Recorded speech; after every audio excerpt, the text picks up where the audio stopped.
achieving savings of more than $120 million and making efficient the procurement processes to acquire cable bus, trolleybuses, and buses.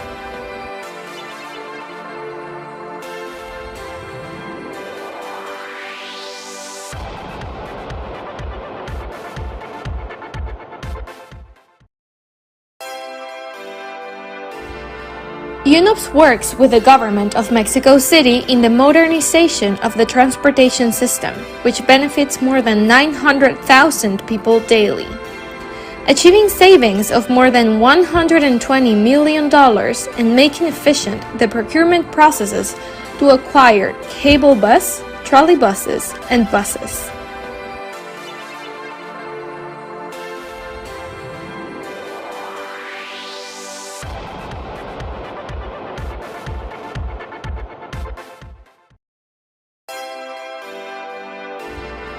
UNOPS works with the government of Mexico City in the modernization of the transportation system, which benefits more than 900,000 people daily. Achieving savings of more than $120 million and making efficient the procurement processes to acquire cable bus, trolleybuses, and buses.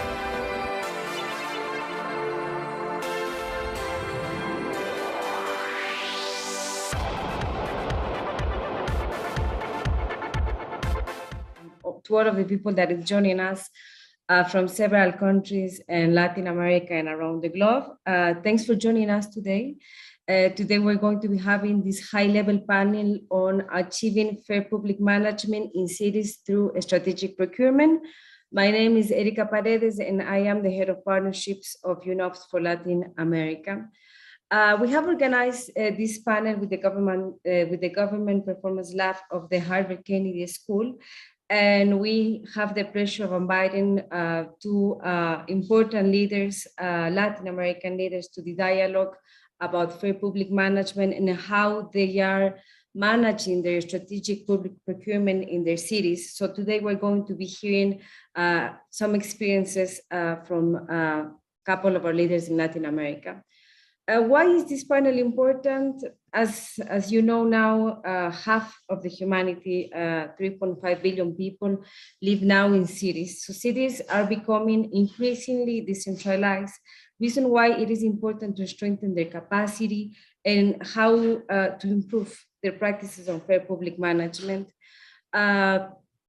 Today, I have the pleasure of being joined by Andrés Lajous, that is the Secretary of Mobility of Mexico City, one of the largest and most important cities in Latin America. From Brazil, we have Renato Fenili, that is the Secretary of Management at the Ministry of Economy in Brazil. Representing the Harvard Kennedy School, we have Kate Mertz and Shylah Duchicela from the Government's Performance Lab.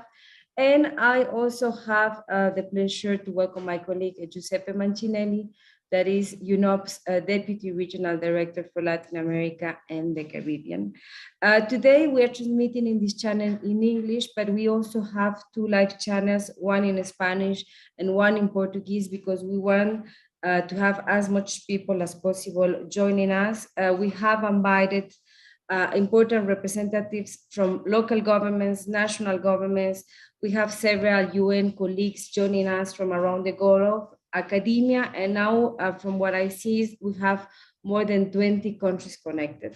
The methodology of today is going to be the following. We're going to have short presentations by our panelists, and then we're going to have a series of questions. So we have habilitated for you the Slido channel, which is at www.slido.com, and you can use the code 401611, and then you can ask your questions, and then by the end of the session, in the last part of the session, we're going to be answering them.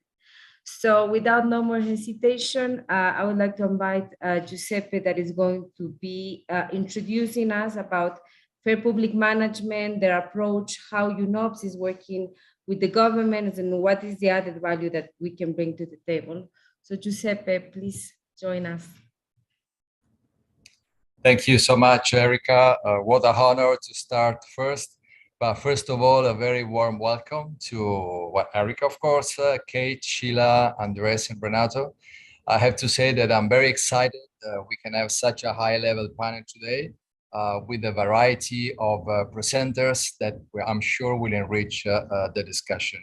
So on behalf of the United Nations Office for Project Services, I would like to give an overview of the importance of the fair public management and some concrete examples.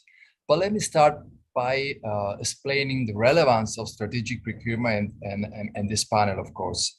Let's remind ourselves that in Latin America, public procurement represents almost 30% of total public expenditures. So you can understand the relevance, I mean, the volume of the public resources which are used. And so this large amount highlights the need to conduct procurement strategically and sustainably in a way that safeguards the value of resources for the benefit of the population. So this is why this panel today on achieving fair public management in cities through strategic procurement is so important, because strategic procurement itself is a collaborative effort. Thanks to all the collaborative effort, we can make a meaningful impact. So that along with the academia, this time led by the Harvard Kennedy School, governments, the United Nations, we are stronger together. Let me give you, before going into some examples, let me give you a little bit of background of the United Nations and fair public management. In 2020, the UN Global Task Force on Corruption created the study, asked actually UNOPS to make a study on efficient public procurement, UNOPS experiences in Latin America. And this was done with the support, of course, of the Executive Office of the Secretary General, VPPA, UNODC, ECLAC, UNDP, and of course, UNOPS. It was an amazing job that we have done with so many examples and how UNOPS in Latin America, we support cities and national governments to achieve fair public management through strategic procurement. It is so important to highlight that when we manage public spending through this approach, this has a direct impact on a better value for money. So that when we conduct more strategic procurement, this has the potential to generate additional resources for financing the national development plans and also the sustainable development goals and improve people's lives. Imagine that governments can have additional resources that can be used for more services in education, health, and security, and whatever it is important for the government to do that. So this fair public management is a comprehensive approach. This is basically made of principles that enable governments to take actions that increase efficiency, integrity, and transparency, promote private sector compliance and open competition, improve public service quality, gender equality and diversity, support innovation and technology in the delivery of public goods and services. So that's why this framework is so important. But let me give you some concrete examples here. Of course, the added value of fair public management lies within how cities and national governments can make the most out of the resources invested, so that they can increase the extent of public services and the number of beneficiaries they reach. One example regarding one of the principles of the fair public management, which is efficiency, effectiveness, and sustainable value, which is the ultimate principle that we want to apply. The example is in Buenos Aires and overall Argentina. A few years ago, we supported the procurement of over 900,000 pieces of educational technological equipment, computers, for example, but not only computers. So we enable 18,000 schools and 9 million students with internet access. But what is important as well here, that we could generate savings of more than $90 million. So you can imagine how this $90 million, the Ministry of Education of Argentina could invest in procuring and acquiring more educational technology, more computers, so that has a direct benefit on people's life, on students' life. How we did that? Thanks to strategic procurement. So we applied a thorough revision of technical specifications, ensuring more advanced and open requirements, together with a large outreach of potential bidders and use of electronic platforms to manage the entire procurement process. But let me give you another example regarding the open competition and public service excellence. In Guatemala, from 2016, we have supported the procurement of medicines and supplies, benefiting more than 3 million people. We have generated savings of around $300 million. And of course, for the UN and for us, it was strategic to increase open competition.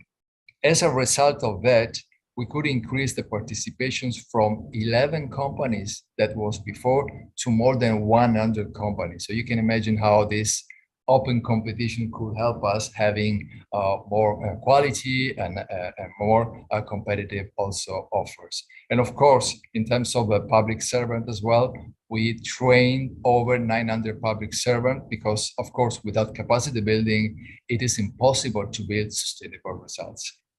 Another example, which I'm very proud of, because that's we apply this in very countries where we are procuring goods and medicines, is the Regional Observatory of Medicines.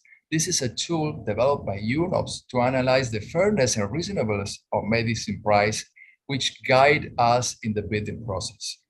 By applying this innovative technological system, we have the capacity to monitoring price of medicines in more than 20 countries. The platform is open to governments and provide valuable information that can support them in the procurement process and particularly decision-making as well. And finally, in terms of the examples, the recent pandemics of COVID-19, which taught us a lot of very important things, and particularly highlight the high relevance to have in place agile procurement mechanism based on this framework that support public entities to tackling these emergencies in a strategic and timely way. Of course, without compromising transparency and accountability. Just to give you an example, since that happened in COVID-19 in 2020, we have supported governments in Latin America and Caribbean in the procurement of 14 million masks, 4 million units of personal protective equipment, more than 250 monitorings, many ventilators as well. And one particular example that when I was based in Argentina, we could procure and build 11 modular hospitals in less than 45 days. So you can imagine the impact that it has during a pandemic like that, to have a very agile and strategic procurement as well. So now, getting to the conclusion of my intervention here, we have to frame all of this under the overall framework of the Sustainable Development Goals and the 2030 Agenda, which is an overall responsibility of everybody who is involved here. So it is important to highlight that strategic procurement must be a driving force for achieving the 2030 Agenda for Sustainable Development, and in particular the Goal 12, which is ensure sustainable consumption and production patterns. Public procurement can promote practices that encourage companies to adopt sustainable practices and finance the SDGs. So this is why the private sectors, IFIs, and governments can work together to implement strategies that include policies and partnerships to find solutions together with the available financial resources. So this is why it's so important that we work together, that we can contribute jointly to the development of more transparent and accountable governments. So this is the end of my intervention. I really look forward to hearing from my colleagues. I'm pretty sure that they have a lot of concrete and valuable examples and experience, so that we can further expand on their experience in strategic procurement in their organization and country. So I'll stop here. Thanks for the attention, and I will now turn the floor over to you, Erica. Thank you. Thanks, Giuseppe, for that, those introductory words, those introductory remarks. Very important to highlight the relevance of having this synergy between the governments at the local level, at the national levels, the academia, and also with the United Nations. Only with this synergy, we can really go farther in achieving the Sustainable Development Goals. But now I would like to invite Kate and Shylah from the Government Performance Lab of the Harvard Kennedy School. So can you tell us about a little bit about the work that you're doing? How is the academia contributing to these efforts that we have together? Yes, let me just share my screen.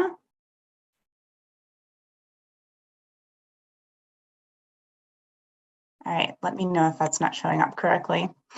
Thank you so much. Hi, everyone. We're so excited to be here today with so many people who are excited about procurement and understand the strategic importance of procurement. So as Erica mentioned, I'm Kate Mertz. I'm an assistant director at the Harvard Kennedy School Government Performance Lab, or GPL. And I help oversee GPL's work to provide technical assistance to governments to improve procurement and government services. And I've been involved in this work for the last 5 years, leading projects in cities and states across the US. Hi, everyone. My name is Shylah Duchicela. I'm a project leader at the GPL. Over the last few years, I've worked in supporting governments in managing contracts by leveraging data to make real-time decisions on improving outcomes, among some other economic mobility projects, and really excited to be here with you all as well. Thanks, Shylah. And this year, Shylah and I are helping to lead an expansion of our work into Latin American cities as part of the Bloomberg Philanthropy City Data Alliance. So in the next couple of months, we're actually starting projects in Fortaleza, Montevideo, Rosario, and Rio de Janeiro. We'll also have the opportunity to work with even more Latin American cities later this year and next year. So if you're interested in working with us, definitely get in touch. We'll let you know how to do that at the end of our presentation. But we're excited to talk to you today about some of the work that we've done and really what we've learned from this work about how to make government procurement better. So first, a little bit more about us and our organization. The GPL is a research and technical assistance organization based out of the Kennedy School at Harvard University. And over the last 10 years, we've helped governments improve how they deliver services to residents. And a big part of that is reforming procurement. Why focus on procurement? I think Giuseppe said this perfectly. Contracted services are a big proportion of public spending. It touches everything from the roads that you drive on, the school buses that you put your kids on, to the examples that Giuseppe mentioned, right? The computers that are so integral to learning for students in Buenos Aires, personal protective equipment to help respond to COVID. And when contracted services are working well, also when they're not, that has big implications for governments and for their residents. So we work with governments in a couple different ways, from providing intensive technical assistance to governments to help transform procurement from top to bottom, to engaging cohorts of governments in lighter touch projects to reform procurement, and also publishing resources, tools, and guides so that more governments can adopt the promising strategies that we've learned about through our engagements and through these projects. And across these different types of engagements with governments, and also across many policy areas, right? So IT procurement, social service procurement, professional services procurement, we help governments in 4 main ways when it comes to procurement. And we call these pillars our procurement excellence framework. The first one is that we help governments make procurement more efficient, more fair, and more transparent. So we know that in so many places, procurement takes a long time and the process is pretty confusing. So we help governments implement new and better processes, post information online about upcoming bids, who holds what contracts, and then designing user-friendly procurements to invite more competition. Second, with results-driven contracting, we help cities use procurement to improve outcomes for residents. So too often, government contracted services are not actually meeting residents' needs, and they're not innovative. Governments are not usually known for being particularly innovative, but contracts just keep getting renewed year after year with the same vendors. So we help governments write clear, outcomes-focused RFPs that solicit innovative solutions from vendors and then hold those vendors accountable for getting better results, or as Giuseppe stated, better value for money. And then third, we help governments use procurement to advance equity. And we think about that in 2 different ways. First, by doing more business with small and diverse firms to promote economic mobility. So that means doing more outreach to those businesses and lowering barriers for them to be able to respond to government contracts. And then second, it's not just about the governments you work with, but it's also about how those services are delivered in your jurisdiction, right? So looking at disaggregated data about how, where streets are repaved first, right? Or which clients are served first, to make sure that government services are delivered in a way that's equitable across different populations and different neighborhoods. And then finally, we help cities elevate the strategic importance of procurement and sustain best practices long after our engagement with the city ends. So many change initiatives we've seen in government, they work for a little while and then they peter out, right? They lose momentum, staff turnover, et cetera.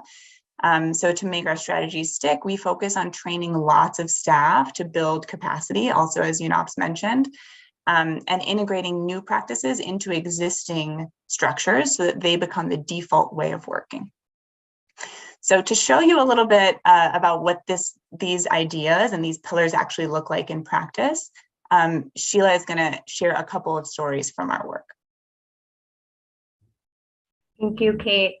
So let's start off with the case of Santiago de Chile. Santiago has some beautiful parks, but the city was experiencing a sharp increase in the cost of the park maintenance contract, while the quality and the service delivery was deteriorating. GPL worked with Santiago to rebid these contracts, and in doing so made a couple of important changes. First, the GPL helped Santiago define key outcome metrics in the solicitation itself in areas that were really important to all residents: cleanliness, grass quality, irrigation, accessibility, and public safety. In order to hold contractors accountable to these metrics, the city revamped its inspection routines to collect better data about how parks were being maintained. But the most important thing that the city did to make sure that these services would be successful was to set up regular meetings with the contractors to review this data in real time and solve specific operational challenges that were happening. So as a result of these strategic changes to the solicitation, the way the data was collected and how the city interacted with its contractors, Santiago's approach to park maintenance was transformed from being mostly reactive and compliance-driven to being collaborative and results-driven instead. And ultimately, this meant cleaner, greener, and safer spaces in the city for all residents to enjoy. Now, the next story I'd like to share is about our work in Boulder, Colorado, a city of about 100,000 residents, which is located outside of Denver. Boulder, like many cities, was struggling to provide universal access to reliable, affordable, and high-speed internet. We know that disparities in internet access have profound implications for economic opportunity and disproportionately affect low-income communities of color. So the city embarked on a project to construct 65 miles of fiber network to improve broadband equity in Boulder. GPL helped the city with a results-driven solicitation for the construction of this network. And what was really innovative about the solicitation was that it centered equity in a couple of different ways that I'll walk you all through. First, the city conducted outreach to small women-owned and minority-owned contractors and encouraged them to apply for the solicitation, making it easy and accessible. Second, the city included equity-focused metrics in the solicitation to make sure that low-income neighborhoods, particularly, would not be disproportionately affected by construction work. In addition to helping Boulder improve results and equity on this project, the GPL also worked with city staff to scale the same approaches across other solicitations in the future. So another theme that we've been hearing today has been making these practices stick over time. So as a result of our engagement with Boulder, 13 of the 18 subcontractors selected for the broadband project were small minority or women-owned businesses. Furthermore, because the city wrote a results-oriented, flexible solicitation, the winning contractor was able to propose an innovative solution that actually ended up saving $8 million.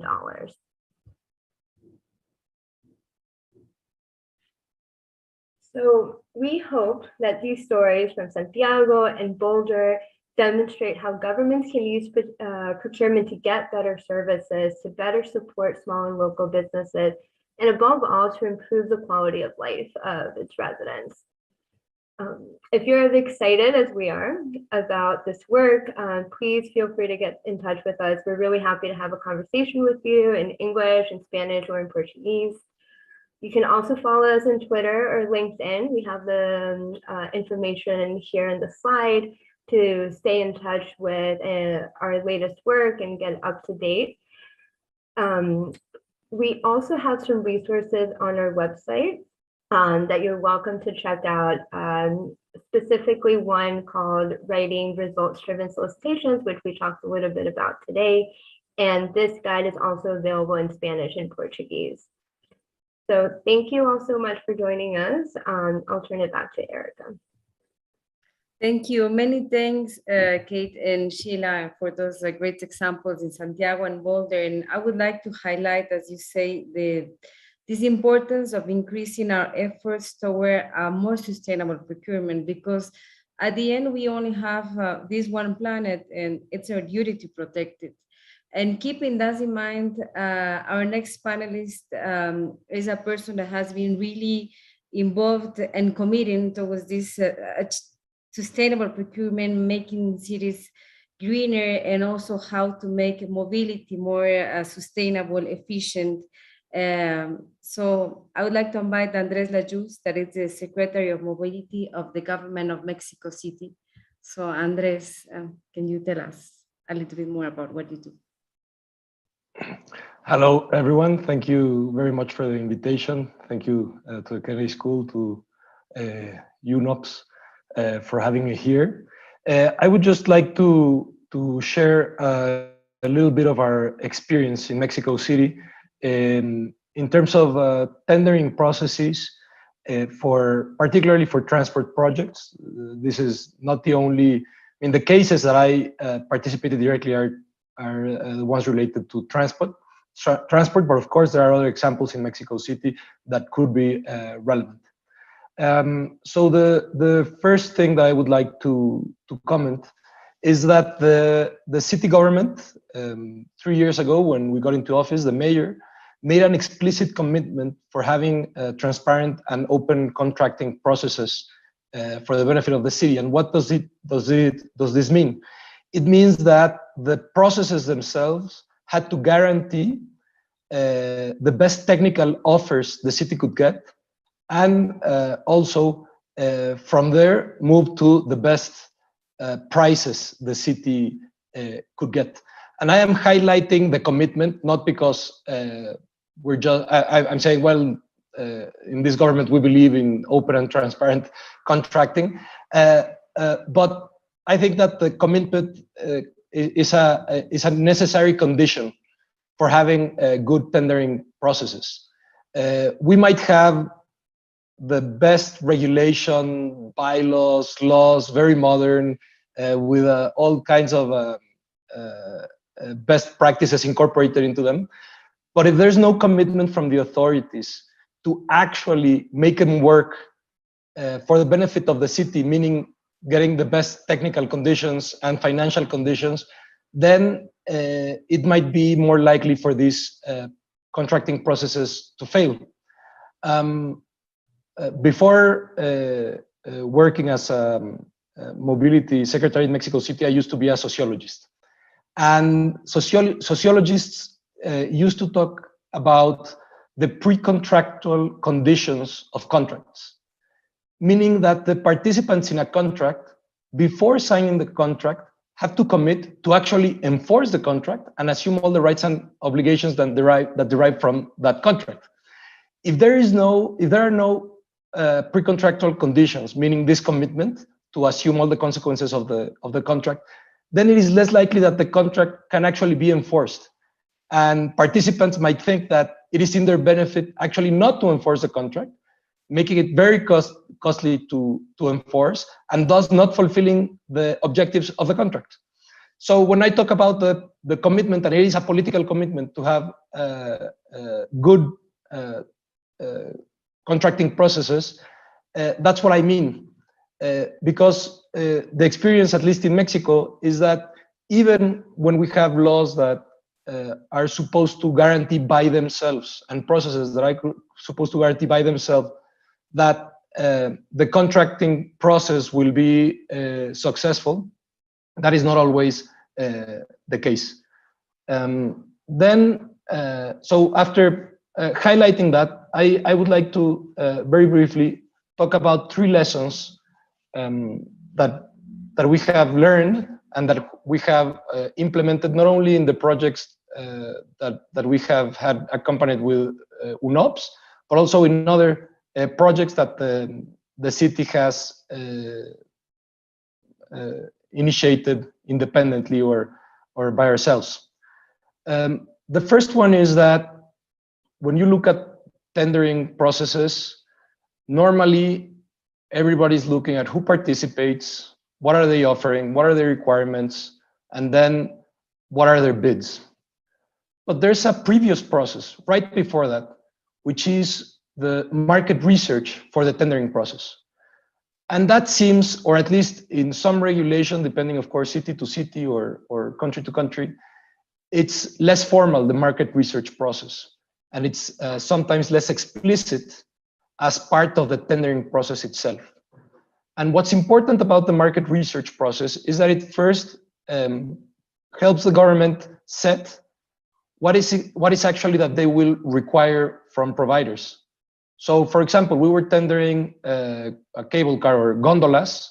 We had 2 lines of gondolas that were, the tendering process was accompanied by UNOPS. But first we had to do the market research so we know what is really the market offering.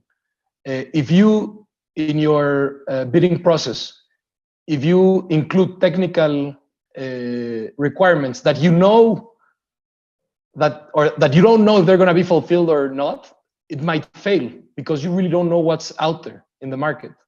Or you might be biased in favor, and not necessarily for the wrong reasons, but biased in favor of one provider because you have a limited knowledge of what actually the market offers.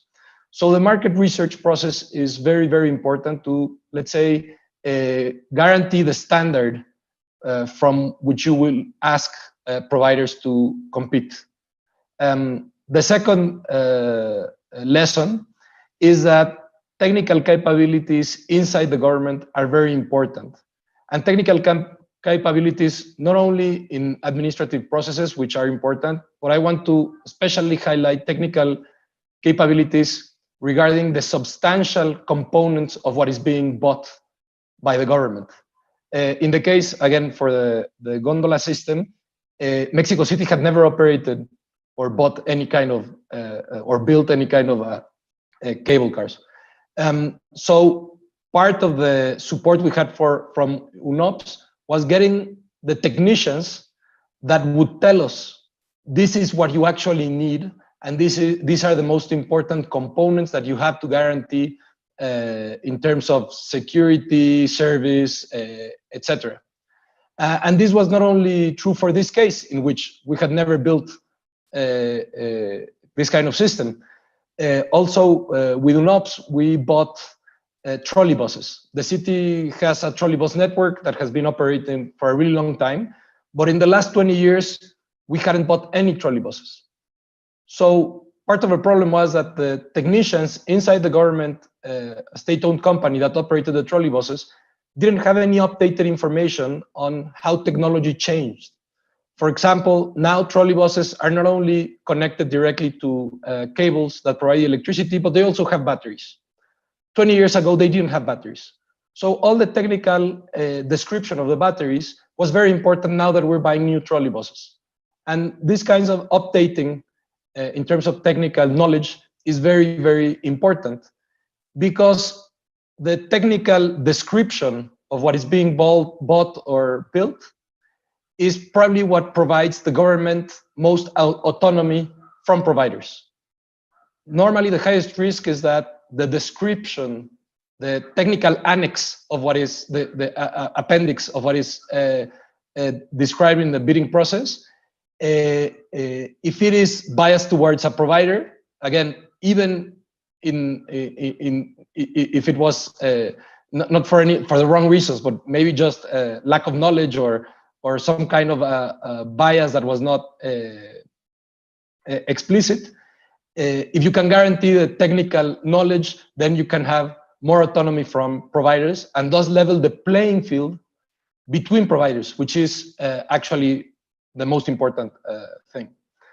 The third lesson is that the way to measure different degrees of success of the process is actually how much substantive competition did you actually generate?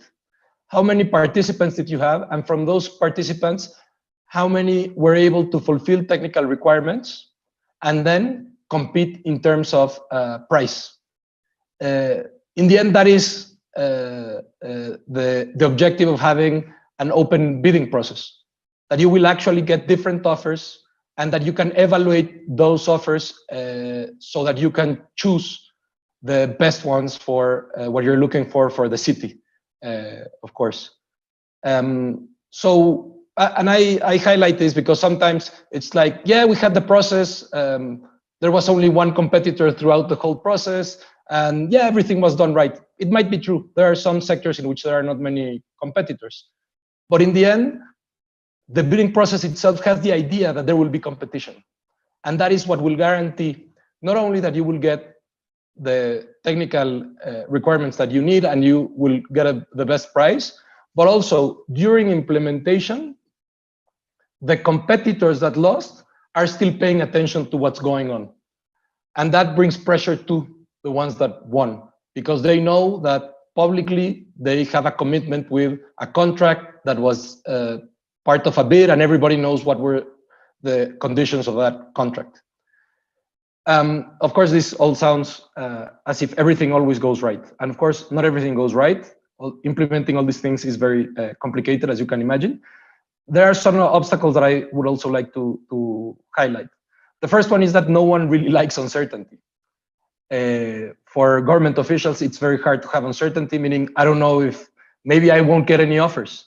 And if I don't get any offers, then the bidding process has to, either we have to repeat it, and that will take time. And then if that takes too long, then the whole project might stall, or we just won't be able to fulfill the calendar that we plan for that might have many constraints, financial constraints, technical constraints, political constraints, etc. So that uncertainty is something that normally people try to avoid, and you have to be very disciplined to say, regardless of the uncertainty, this is the best way to do it. And really commit to push through, even if everybody is nervous about uncertainty. And this is not the case only of government officials. Private competitors are very, very nervous about uncertainty, particularly when they are used to bad practices in the past where there was little uncertainty, or at least the things that generated uncertainty weren't very transparent. So everybody has all kinds of argument about why uncertainty will not benefit the process. And so to have a good process, you have to say, we only need to make sure that we're certain about the process itself, even if we are uncertain about the results. We don't have to mind the uncertainty of the results.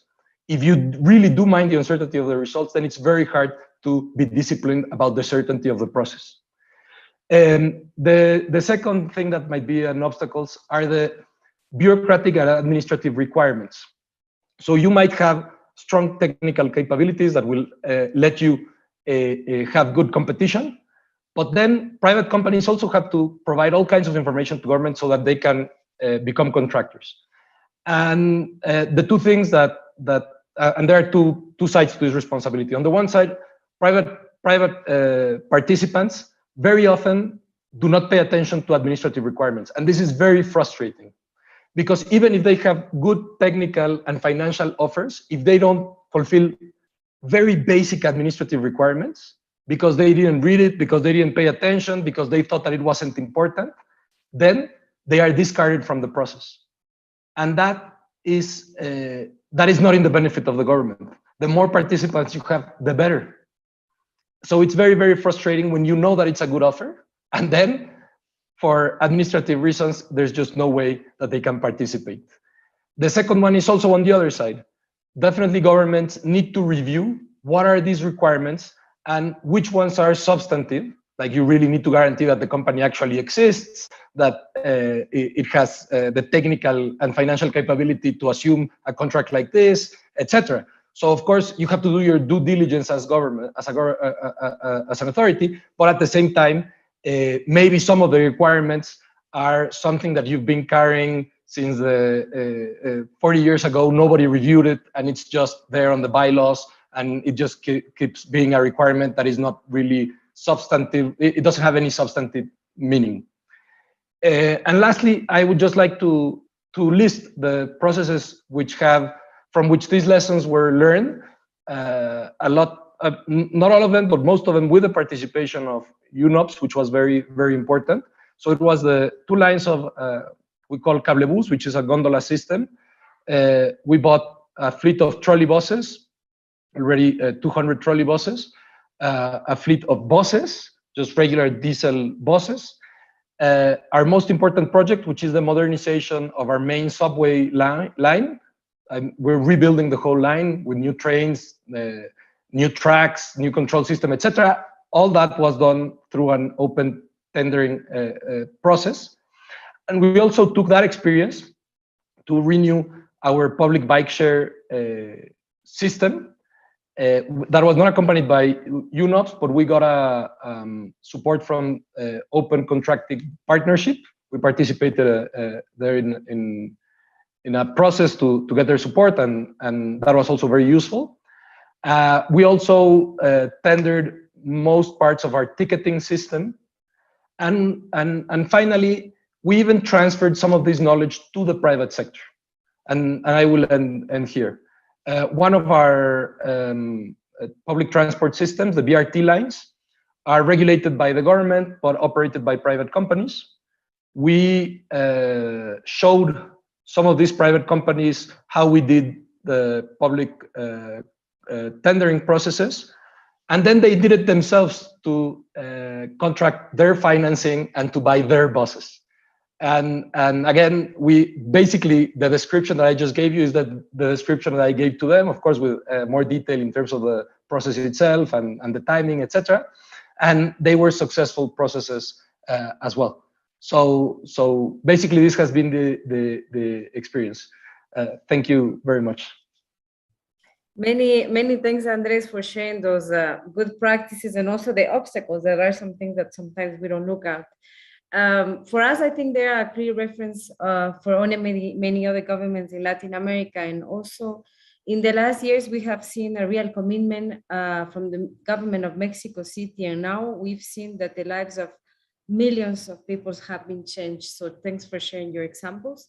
I would like to tell you that now we have around more than 500 people connected, and we're receiving lots of questions, but please keep sending them to the channels in Slido, and also to let you know that the recordings of these are going to be available afterwards, so you can share with more colleagues. So finally, I would like to invite Renato Fenili from the Ministry of Economy of Brazil to share a few recommendations with us. So you have the floor, Renato. Thank you very much. Good morning, everyone. Thank you, UNOPS and Harvard Kennedy School for the initiative. I congratulate Andrés, such a nice speech, and Shylah and Kate as well, and Giuseppe. I'm grateful for the invitation extended to me by my dear friend Claudia Valenzuela from UNOPS, and I greet the other speakers and our audience. It's really a pleasure to be able to debate such a relevant topic, perhaps made even more relevant in a world that is experiencing a socio-economic crisis resulting from a pandemic. Please let me share a short, I hope it's a short presentation, considering our time.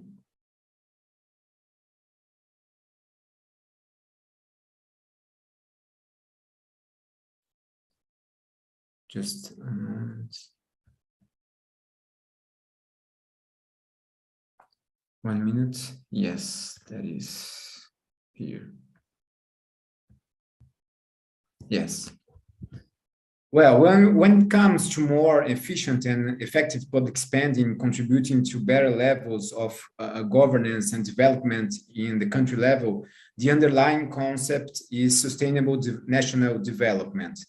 I confess that I question myself if there is in fact any effectiveness in public procurement that is not in itself a desired event in the field of sustainable development. Perhaps, and this is only a provocative line of thought, a purchase or public procurement that is not in itself sustainable can be considered unsustainable.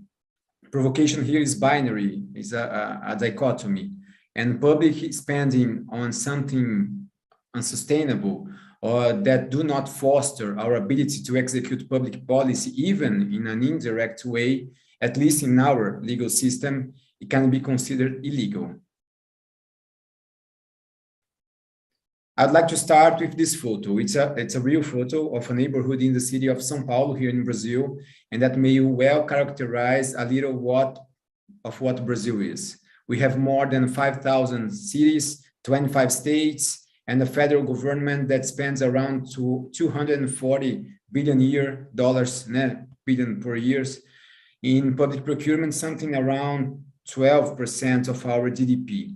We are in a transition period with a new bidding law that's 1 year old, a bit more 1 year old, a modern law focused on results, and that brings sustainable development both as a principle and as a goal.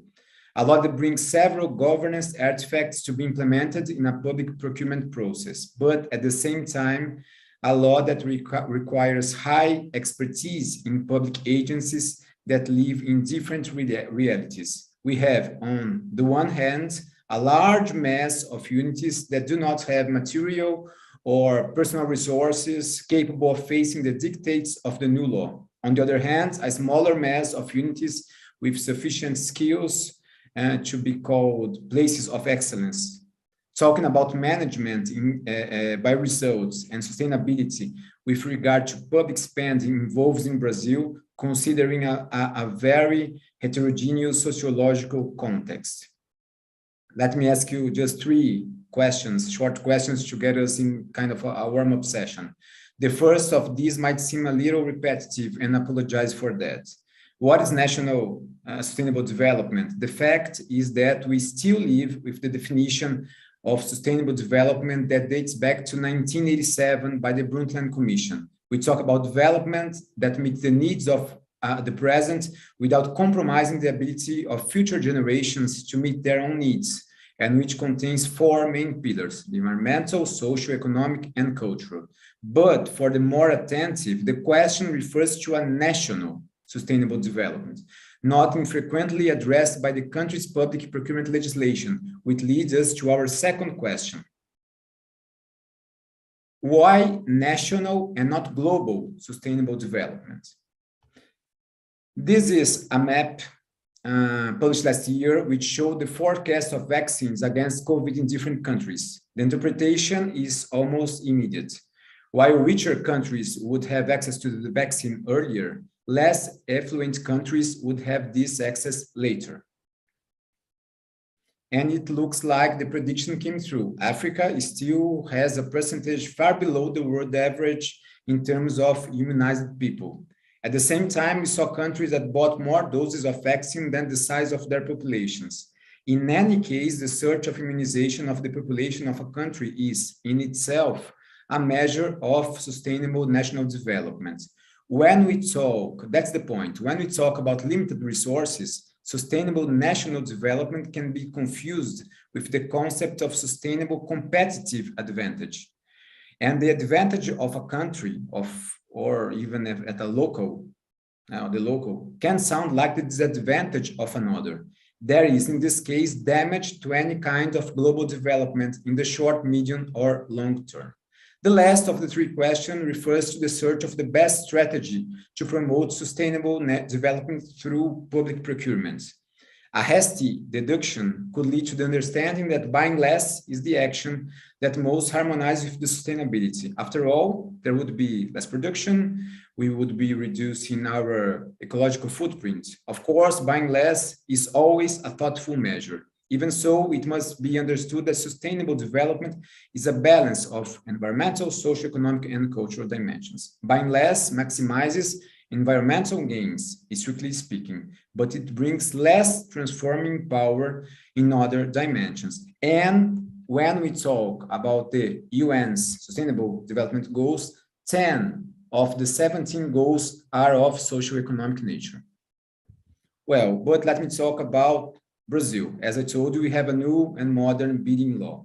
At the moment, the new law coexists with the old ones in a period of transition. 9 months from now, we will only have the new law, which will coexist with the law that governs state-owned companies. The new law clarifies in its Article 11 the performance dimensions of public contracts. There we find effectiveness and sustainable development, as well as economic price and fiscal responsibility, concepts that are contemplated in the very spirit of these events promoted by UNOPS and Harvard Kennedy School. For better teaching purposes, I will make use of this classic segmentation of the dimensions of sustainability in order to expose some initiatives in Brazil. I start with the environmental dimension, focusing specifically on the circular economy. Well, more specifically, the focus on the concept of product as a service, typical of the sharing economy, in which the classical concept of possession of the good is challenged by the simple possibility of its use when necessary. The sharing economy paradigm implies greater capacity for the use in production of goods, as well as lower impacts on the production stages and waste management costs. The first one. This project was first called TaxiGov in Brazil and was carried out by contracting a taxi cooperative that provided the transport service. Now the project evolves into dynamic competitions, with each transport request by the user being able to compete, for example, not only taxi cooperatives, but companies such as Uber and Cabify. On the other hand, by switching to the local car sharing service with an online booking system, Brazil is also looking forward to more flexible and efficient fleets of vehicles, including electric vehicles, and saves on costs in terms of services, parking fees, and staff management time. It also happened as a benchmark in Bremen, Germany in 2013, I think, 2013. Yes, this is a warehouse as a service model is a common benchmark worldwide. A common view is that inventory attracts various costs to an organization. The cost of storage is reduced by transferring the storage to a contract company. In Brazil, this model is called virtual warehouse, according to which the contract is for an outsourcing service and not only for the material asset itself. There is greater flexibility in determining the materials covered by this contract, and the current moment is to expand the model to other areas, such as IT, health, and so on. One significant public expenditures in Brazil is the leasing and occupancy of public real buildings. With the pandemic, the remote work model gained enormous momentum. Now in 2022, the dimension of the real estate occupancy is being reviewed. Property leases are being shortened and public co-working spaces are being launched. The expectation is that these spaces, we call this in Brazil, how can I translate this, is 360 degrees rooms, reach 5 states of the federation by the end of this year. Another initiative in great harmony with the circular economy is the government donation platform. In it, there is donation of materials and service in a G2G, B2G, or G2B relationship. Obviously, the potential for reusing goods and extending their life cycle is increased.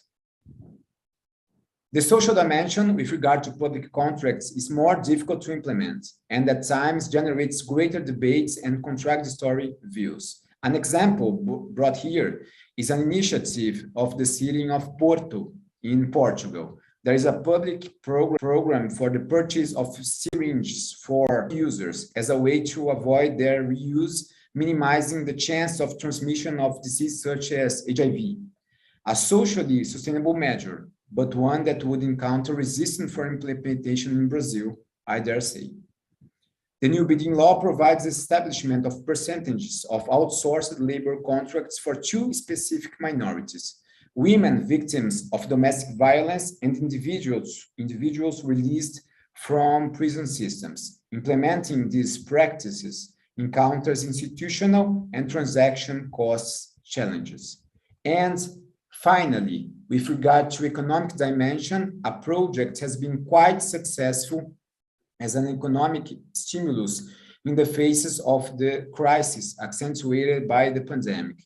The possibility of fiduciary assignment of contracts as rights was implemented on a digital platform. In this mechanism, a company that has signed a contract with the government can advance up to 70% of its receivables at competitive interest credited by a financial institution in the markets. Last month, yes, Santander, for example, carried out its accreditation on the platform, which we called Antecipagov, joining around other 20 financial institutions.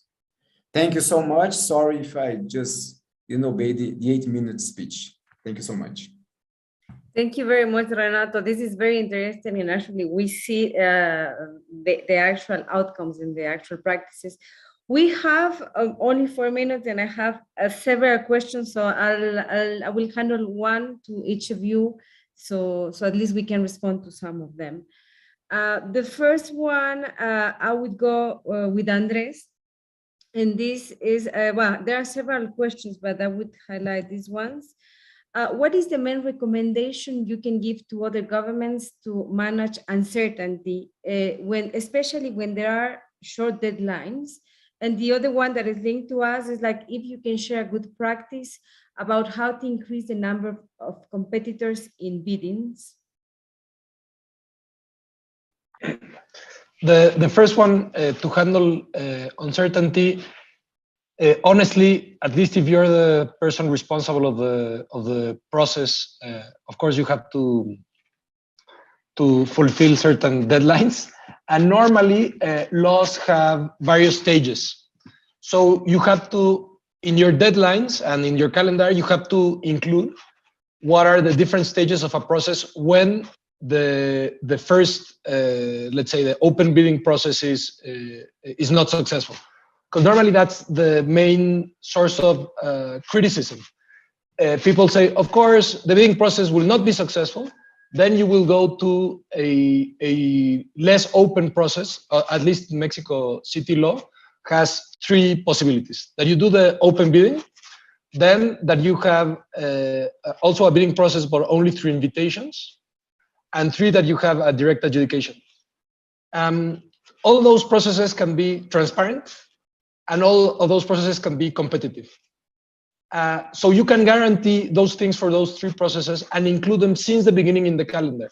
So to whoever you are reporting or has made the commitment for the project, in this case, the mayor, knows what is the worst case scenario in terms of deadline, and you can adjust that for the whole project.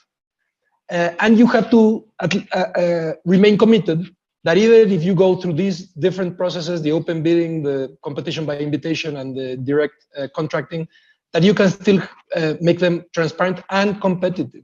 There is no restriction to have a direct contracting process so that it is non-competitive. You can have it competitive, but it has different characteristics when you actually go through the competition process. Then a good practice, a good example probably of a good practice is in the market research stage. In the case of the public bike share system, we had various meetings, public meetings, where we invited all possible competitors that we found in the world. We really sent letters to everybody that was operating a bike sharing system. And we said, these are the characteristics of the system in Mexico. We made all the data public, like the number of trips, all the technical characteristics, etc. And we had like an open meeting So also NGOs showed up, activists, some academic institutions. So everybody really knew what the city was trying to buy, and everybody knew the description of what we already had. So in our experience, that made the offers much better because they already really had all the information very early on, just from the market research process. Many thanks, Andrés. Very good response. Now I will move with Kate. What is a key element to make sure that procurement is being strategically conducted? Yeah, this is a great question. I think there are two big things governments can do to make sure that they're leveraging procurement strategically. The first one is to look ahead at what procurements are actually coming up. So too often, right, it's like, oh, we have to get this bid out, we have 2 weeks, like we just realized this.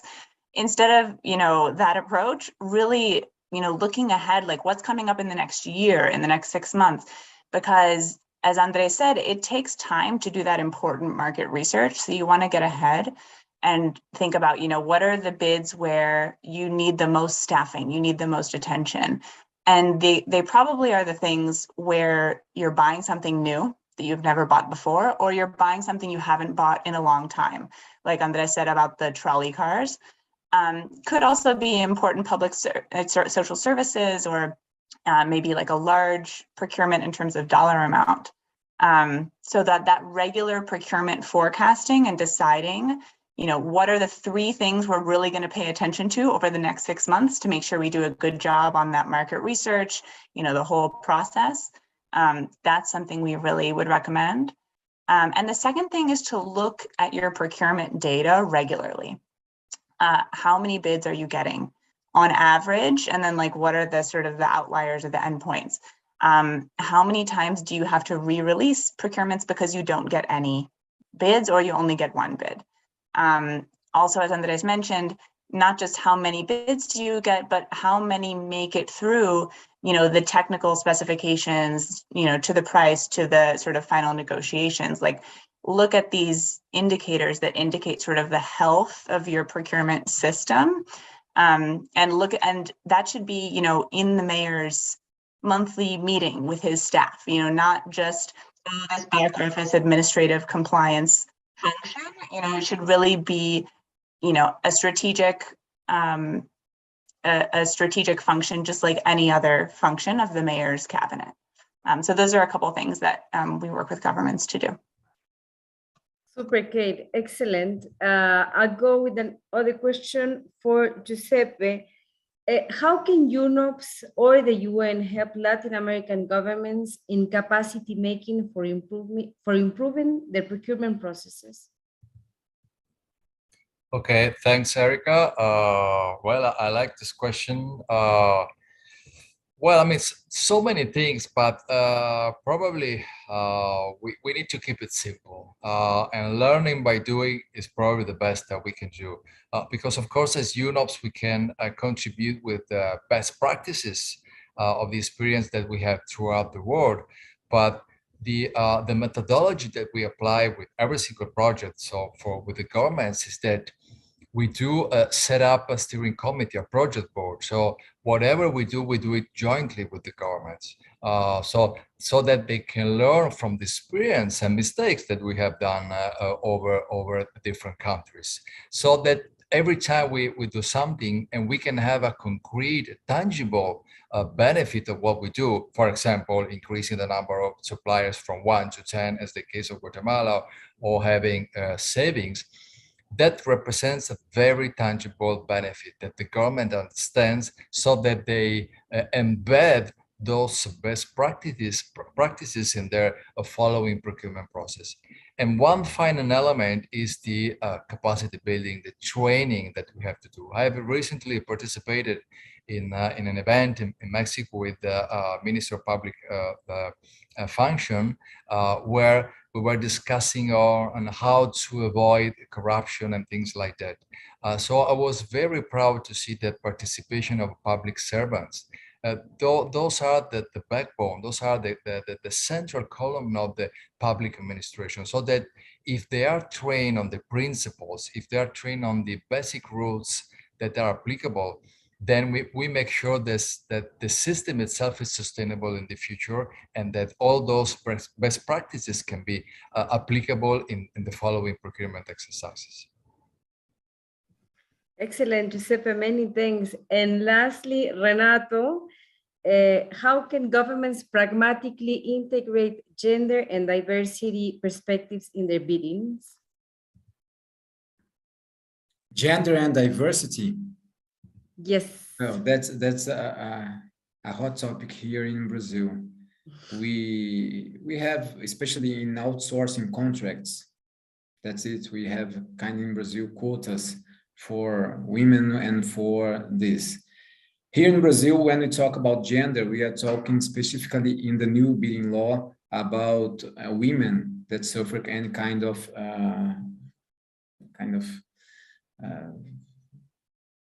that's what I told you before, that the women that suffered domestic violence here in Brazil. And it's really difficult in Brazil, in the dimensions here in Brazil, because we don't have just one public agency to take care of this policy here in Brazil. So each city, each state has a specifically public agency to take care of this. And in Brazil, it's kind of different, for example, from the US. We have the federal design here in Brazil is kind of, we have a federal law that governs the other laws. We don't have any independency on it. So it's really, really difficult for us here in Brazil to implement a federal law that makes obligations to the states and cities and so on, because we are harming what we call the federative pact here in Brazil. So when we talk about, for example, these public agencies that have to nominate these women that suffer violence, domestic violence, to integrate a contract like that, we are making obligations to sometimes city level agencies or state level agencies. And that's a huge challenge here in Brazil. The design of the public policy is the most, it's a normal challenge here in Brazil. Thank you, Renato. That's a challenge in many countries, but we are doing lots of improvements, and I've seen lots of commitments from you. With this, I have many other questions, but we don't have more time to go ahead. So I would like you to thank you for your time, for sharing this. We will keep this video, this recording available on YouTube. So please share it with the other people that could not be with us today. And thank you very much. And we'll see and we'll hear from you very soon. Ciao and many thanks. Bye. Thank you very much. Bye-bye. Gracias. Bye. Thank you.